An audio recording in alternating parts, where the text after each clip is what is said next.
দর্শকদের মন জয় করে গৃহপ্রবেশ যেন একের পর এক ধামাকা পর্ব দিয়েই চলেছে।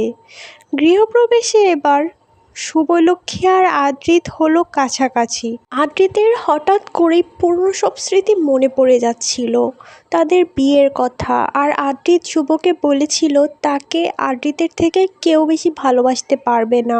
এগুলো স্মৃতি ফিরে ফিরে মনে পড়ছিল আদ্রিতের। পুরনো স্মৃতিগুলোই আদ্রিত ঝাপসা ঝাপসা মনে করতে পারছিল। গৃহপ্রবেশের ধুমধুমার আসল পর্বে দেখানো হয় যে আদি তখন শুভকে বলে, আমি তোমাকে চিনতে পেরে গেছি শুভ। তখন শুভলক্ষ্মী খুশিতে আত্মহারা হয়ে বলে, সত্যি আদি, তুমি আমাকে চিনতে পেরেছো? আদ্রিত আর শুভলক্ষ্মীর পেছনে ছিল মোহনা। তখন মোহনা যখন দেখলো আদ্রিতের সব স্মৃতি মনে পড়ে গেছে, তখন তার মাথায় আকাশ ভেঙে পড়ল। তখন তার হাত থেকে কাচের গ্লাস মাটিতে পড়ে গেল। যতই হোক, মোহনা কিন্তু আদিকে মন থেকে ভালোবেসেছিল।